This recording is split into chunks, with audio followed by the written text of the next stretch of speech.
ఒకటి మాత్రం వాస్తవం, ఇవాళ రాష్ట్రంలో ప్రజలు ముఖ్యంగా మీ నడిగడ్డలో ఏదైతే స్ఫూర్తి ఉందో ఆ నడిగడ్డ స్ఫూర్తి రాష్ట్రం మొత్తం పాకాలి, రాష్ట్రం మొత్తం కూడా నడిగడ్డని స్ఫూర్తిగా తీసుకోవాలి. ఎన్నిక ఏదైనా ఎగిరేది మాత్రం గులాబీ జెండా అన్నట్టుగా ఇవాళ నడిగడ్డలో అది మున్సిపల్ ఎన్నికైనా, పంచాయతీ ఎన్నికైనా, శాసనసభ అయినా, శాసన మండలి అయినా అన్నిట్లో మీరు గెలిపించుకున్నారు. నాకు విశ్వాసం ఉంది, రేపు మళ్ళీ తప్పకుండా నడిగడ్డలో జిల్లా పరిషత్ వచ్చినా, లేదంటే సొసైటీ ఎన్నికలు వచ్చినా, లేదంటే మళ్ళీ శాసనసభ ఎన్నికలు వచ్చినా తప్పకుండా వెంకటరామరెడ్డి గారి నాయకత్వంలో, విజయుడి గారి నాయకత్వంలో మళ్ళీ గులాబీ జెండా ఎగురుతుందనే విశ్వాసం నాకుంది.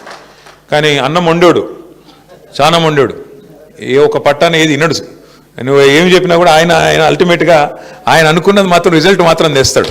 వెంకటరామరెడ్డి గారి గొప్పతనం ఏంటంటే ఏదో ఒకటి చేసి కన్విన్స్ చేస్తాడు. మొత్తానికైతే కూర్చోబెట్టి ఏదైనా చెప్దాం, ఏదైనా మెల్లిగా చెప్దాం, కన్విన్స్ చేద్దామంటే మా చంద్రశేఖర్ అన్న నేను అట్లాంటి వాళ్ళు ఏమైనా ప్రయత్నం చేసినంతసేపు వింటాడు, చాలా కామ్గా వింటాడు. ఆఖరికి మాత్రం ఏదో మళ్ళీ మ్యాజిక్ చేసి ఆయన అనుకున్నది చేసుకుంటాడు, పోతాడు.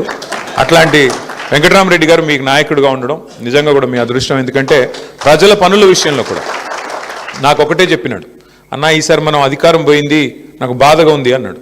ఎందుకన్నా ఏం బాధ అంటే, లేదన్నా నేను చాలా కొట్లాడినా, ప్రతిపక్షంలో కొట్లాడి అలసిపోయిన, నిజానికి ఈసారి గవర్నమెంట్ వస్తే నేను మా అలంపూర్ చరిత్రలో ఎన్నడూ జరగని అభివృద్ధిని చేసి చూపెడదాం అనుకున్నాను.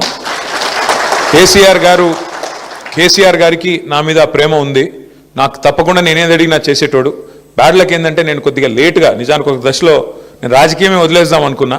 కానీ కేసీఆర్ సార్ నన్ను పిలిచి ఎమ్మెల్సీ ఇచ్చి నన్ను కూర్చోబెట్టి నువ్వు ఉండాల వెంకట్రామ్ అంటే నేను ఉన్నాను.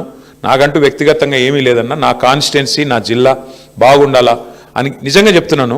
నేను అధికారంలో ఉన్ననాడు కూడా ఒక్కటంటే ఒక్క రూపాయి పని కూడా అడగలేదు వెంకటరామరెడ్డి గారు, ఒక్క రూపాయి పని కూడా.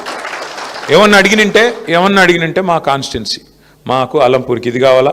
ఒకరోజు అయితే మన గవర్నమెంట్ పోయింది అనుకుంటా, అప్పుడు పోయినాక వచ్చినాడు రోజు వచ్చి, మాకు నీళ్లు రావాలా, నువ్వు జగన్ అన్నకు ఫోన్ చేయంటాడు.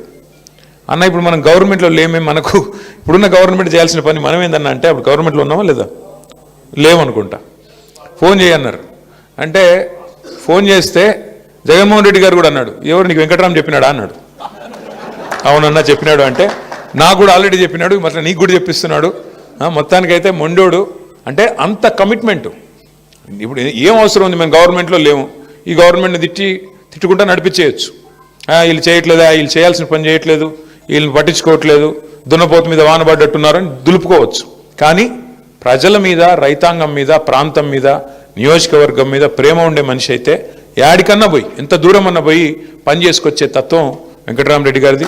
మరి అదే లక్షణం తమ్ముడు విజయుడు కూడా నేర్చుకుంటున్నాడు చక్కగా. కొత్తగా ఎమ్మెల్యే అయినా కూడా చాలా బాగా పనిచేస్తున్నాడు.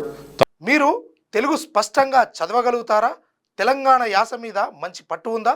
అయితే మీకోసం క్యూన్యూస్ ఒక మంచి అవకాశం కల్పిస్తుంది. ఇది ప్రత్యేకంగా విద్యార్థులు, గృహిణులు, వయసుతో సంబంధం లేకుండా ఎవరైనా సరే మీరు ఇంటి దగ్గర నుంచే పని చేసుకోవచ్చు. మీ వాయిస్తోనే ఇంట్లో ఉంటూనే మంచి ఆదాయం సంపాదించుకోవచ్చు. ఇంకెందుకు ఆలస్యం? వర్క్ ఫ్రమ్ హోమ్ కి ఇప్పుడే సంప్రదించండి.